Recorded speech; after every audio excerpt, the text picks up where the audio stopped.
여러분 안녕하십니까, 최석태입니다. 여러분, 문제는 지난 4월이었죠. 지난 4월 뜬금없이 중앙아시아 상개국을 순방한다는 발표를 했습니다. 이름도 정말 생소한 나라들이었습니다. 투르크메니스탄, 그리고 우즈베키스탄, 카자흐스탄, 다 스탄들입니다. 이슬람 국가란 그런 말이죠. 이들 나라 별반 우리가 가서 그렇게 크게 특이한 관계가 있는 그런 나라도 아닙니다. 그런데 왜 갑자기 문재인은 4월 16일부터 23일까지 이들 세 개 나라를 방문했을까요? 특히 투르크메니스탄 같은 경우는 북한보다는 좀 낫지만 아주 인권 사각지대인 그런 나라입니다. 도시 곳곳에 독재자, 지도자의 대형 동상이 세워진 그런 나라입니다. 그런 나라를 왜 방문했을까? 이렇게 생각을 했습니다. 그런데 마지막 순방국인 카자흐스탄에서 저는 조금 그래서 방문했구나 이렇게 생각을 했습니다.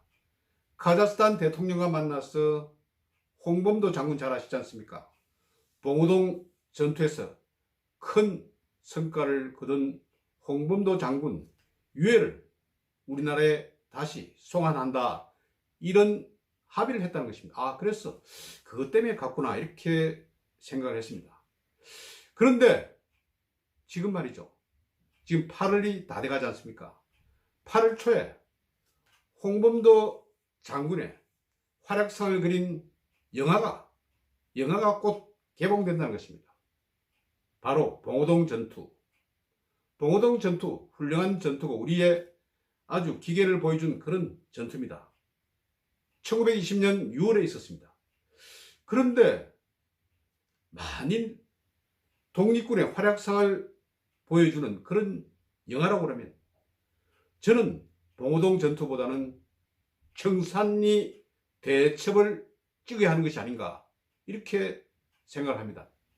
왜냐하면 홍범도 장군의 봉오동 전투는 큰 성과를 얻었습니다. 그런데 일본군 전사자 수가 157명, 그런데 청산리 전투는 김좌진 장군이 성과를 거둔, 대성을 거둔 그런 전투가 아니었습니까? 일본군 3,300명을 몰살시킨 그런 세계사적으로도 아주 훌륭한 전투인 것입니다. 당시 우리 독립군은 한 60여 명 정도 전사를 했다고 합니다. 그러니 독립군의 활약상을 찍는 영화를 만들려고 하면 봉오동 전투보다는 청산리 전투, 김좌진 장군을 더 크로즈시켜야 되는 것 아닙니까? 그런데 왜 봉오동 전투를 이번에 영화로 개봉하게 됐는지 여러분 좀 의심이 가지 않습니까? 여러분, 김좌진 장군은 충남 홍성 출신입니다. 그리고 명문 대가의 아들이었습니다. 또 1930년 암살을 당할 때 공산당의 사주를 받은 박상실이라는 사람에게 암살을 당했습니다. 또 여기 김좌진 장군의 아들은 그 유명한 김두한 전 국회의원입니다. 그리고 손녀분이 김을동 전 국회의원, 김을동 국회의원의 아들이 여러분이 잘 아시는 것처럼 송일국 탤런트입니다. 송일국 탤런트의 세 아들 기억이 나시죠? 삼둥이, 대안이, 민국이, 만세.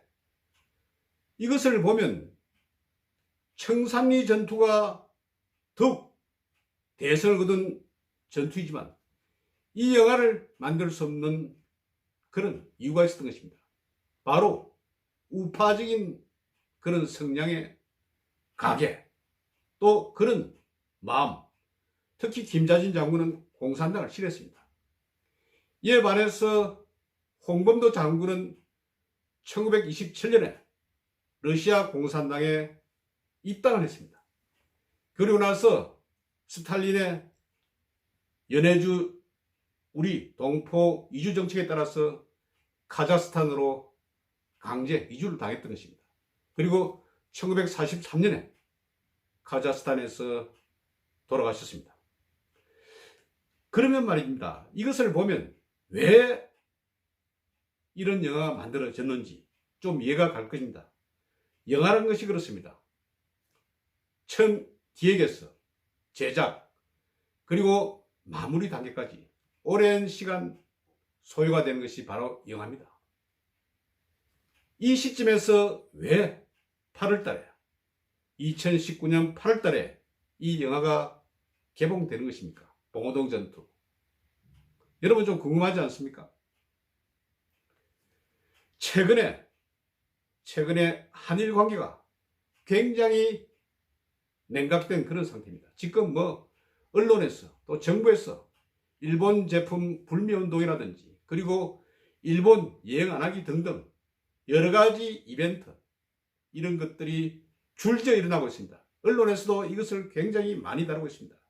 노 일본, 또 KBS에서는 노 일본이라고 하면서 노 조선일보, 노 자유한국당 이런 마크를 뉴스 이펙트 어깨거리에 걸었다가 또 말썽이 나게 됐습니다.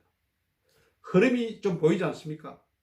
왜 이 시점에 봉오동 전투인지 그런 느낌이 나지 않습니까? 지금 이 정부는 모든 것을 총선에 올인하고 있는 그런 상태입니다. 지난번에 촛불혁명으로 재미를 봤습니다. 그런데 최근에 민주당 정부, 문재인 정부 별 인기가 없습니다. 총선이 걱정이 될 수도 있습니다.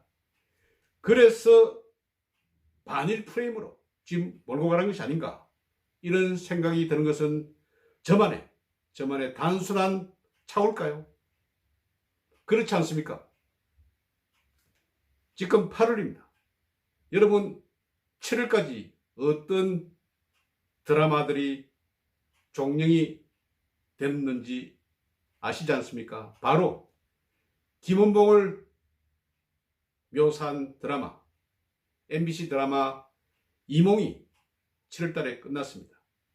그리고 또 동학혁명의 활약상을 그린 녹두꽃이 SBS에서 7월달에 끝났습니다.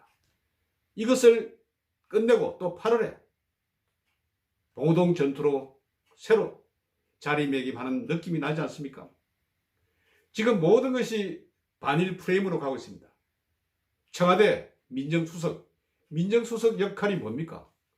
대통령 친인척의 여러 가지 문제점을 감시하고 또 인사 문제를 검증해야 할 청와대 민정수석이 자기 SNS상에서 반일의 포문을 열고 있습니다.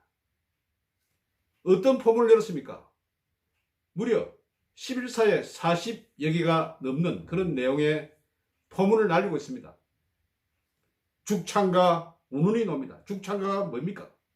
동학혁명 때 동학군들이 죽창을 들고 나섰던 그런 모습.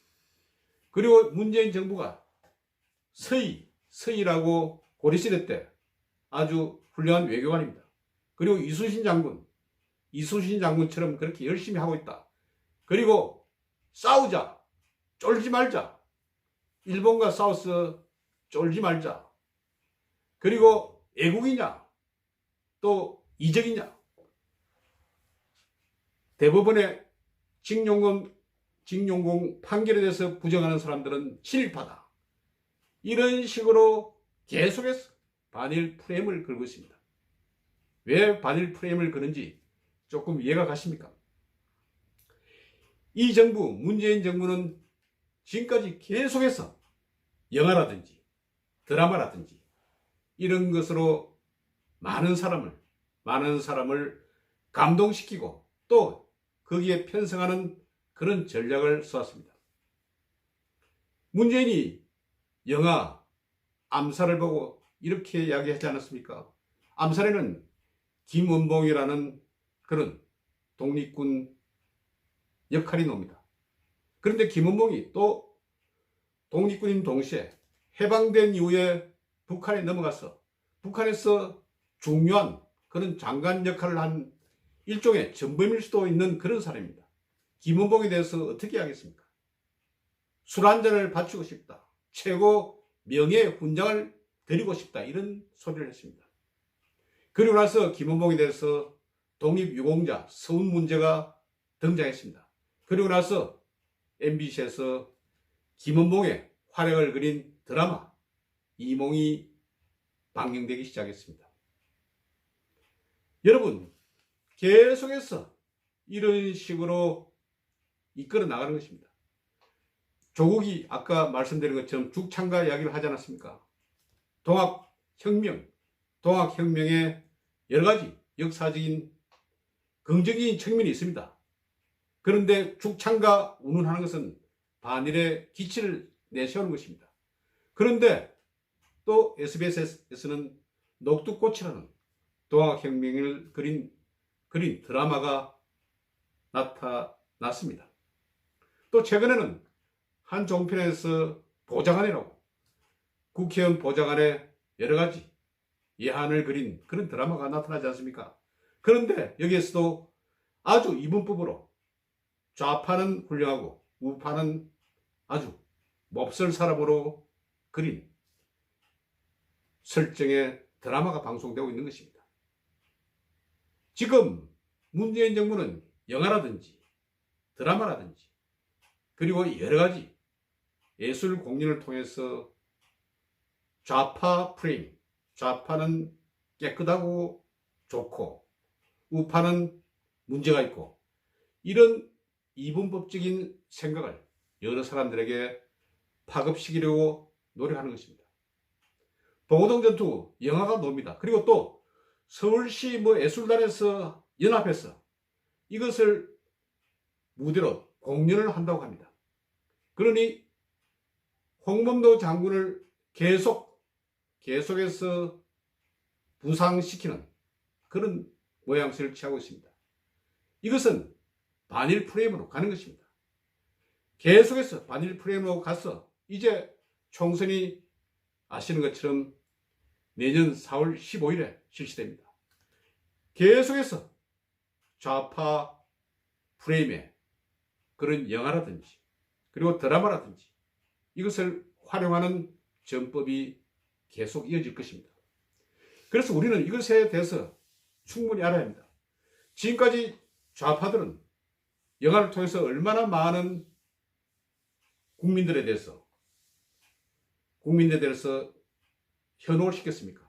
영화 판도라를 통해서 문재인은 울었다고 그럽니다. 그리고 그 영화를 통해서 탈원전에 대한 정책을 새로 정립시켰습니다. 그리고 택시 운전사, 화려한 휴가 이런 것을 통해서 5.18에 대한 긍정적인 측면을 계속 부각시켰습니다. 또 변호인 그리고 국가 부도의 날 등등 이런 영화를 통해서 국민들의 의식을 많이 자경령, 자편향적으로 그렇게 몰고 갔던 것입니다. 이것은 부인할 수 없는 그런 사실일 것입니다. 그런데 여러분, 지금 총선이 8개월 앞으로 남아있는 이런 상태에서 계속 문재인 정부 그리고 좌파 단체 그런 영화 제작자들은 이런 프레임을 유지시키기 위해서 여러 가지 기획을 하고 또 계속해서 영화를 생산해 내겠다는 것 아닙니까? 여러분, 김용호 연예부자라고 있지 않습니까? 가로세로 연구소에. 이분의 말에 따르면 2017년부터 2019년까지 100만 명 이상의 관객을 동원시킨 영화가 71편이 있는데 이 가운데 19편이 좌파 영화였다.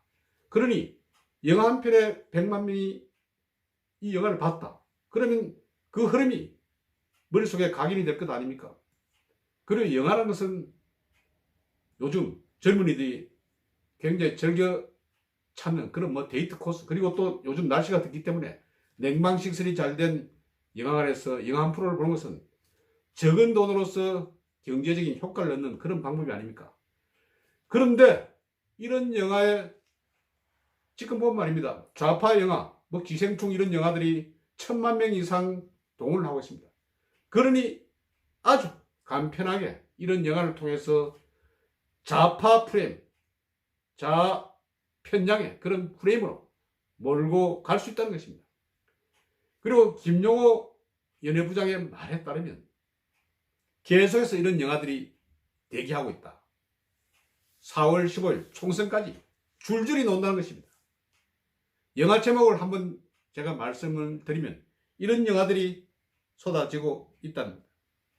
정직한 후보, 그리고 광화문, 또 남산의 부장들, 그러니까 남산의 부장들은 뭐 김재규 관련, 그리고 광화문은 촛불 집회 관련, 정직한 후보는 또 좌파 후보의 아주 깨끗한 측면을 강조하는 그런 영화들. 그러니까 봉오동 전투 이후에 계속해서 이런 영화들이 쏟아져 놓을 것이다. 그러니까 우리 자유우파 세력들도 이 점에 대해서 충분히 대비를 해야 할 것입니다. 영화 놓은 것은 할 수가 없습니다. 왜냐하면 지금 뭐 모든 영화계라든지 그리고 문화계라든지 지금 좌파 일색 아닙니까? 그렇지만 당하더라도 알고 당해야 합니다. 그래서 우리가 왜 이런 영화가 나오는지 상대방 진영에 대해서 우리가 설명을 할 수 있어야 합니다. 여러분, 이런 영화라든지 미디어 전략이라는 것은 이전부터 공산당 국가에서 많이 행했던 그런 사항들입니다. 소련, 러시아, 중국, 북한, 또 그 앞전에 독일의 히틀러, 나치스도 그런 역할을 했던 것입니다. 가장 영화를 활용한 것은 히틀러입니다. 자기 연설 시간마다 영화를 찍어서 영화 상영 전에 이것을 연설하는 모습을 그대로 독일 국민들에게 그렇게 보여줬던 것입니다. 그런 것이 답습이 돼서 계속 선전, 선동, 프로파간다를 지금 하고 있는 것입니다. 지금 또 문재인 정부는 그렇게 지금 하고 있습니다. 그 점에 대해서 우리는 알아야 할 것입니다. 알고 이것에 대처를 해야 할 것입니다. 또 알고 이런 상황에 대해서 당하더라도 당해야 할 것입니다. 지금 여러분 최근에 우파 관련 영화가 과연 몇 편이나 있었습니까? 제가 알기로는 출국이라는 영화, 저도 우리 집사람 같이 극장을 통해서 봤습니다만 이 영화를 보기 위해서 정말 노력을 많이 했습니다. 왜냐하면 상영하는 영화관이 별반 없었습니다. 그래서 찾고 또 찾아서 겨우 변두리 시간에 이 영화를 봤습니다. 이 영화를 보고 눈물을 흘렸습니다. 그런데 이 영화 관객 동원수가 몇 명인 줄 압니까? 어차피 게임이 안 됐습니다. 왜냐하면 상영할 영화관을 찾지 못하기 때문에 모두 그냥 크로즈 시켰습니다. 그래서 변두리 시간에 겨우 상영하는 영화를 찾아서 구경을 했는데 보신 관객 수가 겨우 8만 명. 지금 좌파 영화들은 뭐 거의 1000만 명 이상 동원하는 그런 영화들이 많지 않습니까? 이번에 봉오동 전투도 아주 좌파 쪽에서 영화를 많이 보게 하기 위해서 고군분투를 할 것입니다. 그래서 많은 사람들에게 일본에 대한 그런 반감, 또 모르죠. 이것을 또 모멘트로 해서 또 다른 좌파 영화가 생산될 수도 있다는 그런 추측이 나옵니다. 충남 홍성 출신의 김자진 장군이 아닌 한경도 출신의 홍범도, 영화상에서도 사투리가 한경도 사투리가 그대로 흘러놓는다고 합니다. 그러면 무엇을 의미합니까? 북한과 점점 더 가까워져야 한다. 이런 의미를 우리에게 줄 수 있는 것입니다. 영화라는 것은 그렇습니다. 작은 부분을 통해서 여러 가지 감동을 불러일으키는 것이 바로 영화가 아닙니까? 특히 좌파들은 이런데 굉장히 능숙한 그런 스킬이 있습니다. 우파는 지금 돈도 없습니다. 그리고 hun할 그런 스폰서도 없습니다. 이것은 기관총과 바로 화살과의 싸움입니다. 여러분, 동학혁명의 우금치 전투라고 했습니다. 1894년에 일어난 전투입니다. 당시에 동학군 2만 명이 넘는 동학군과 그리고 일본군 200명 그리고 조선관군 한 몇천 명이 연합이 돼서 전투를 벌였는데 당시 우금치 전투에서 동학군 2만 6천 명이 몰살을 했다. 그때 당시 일본군은 단 한 명만 전사를 했다. 그러니까 1대 2만 6천. 지금 무기의 싸움이 이렇게 엄청난 결과를 가져오는 것입니다.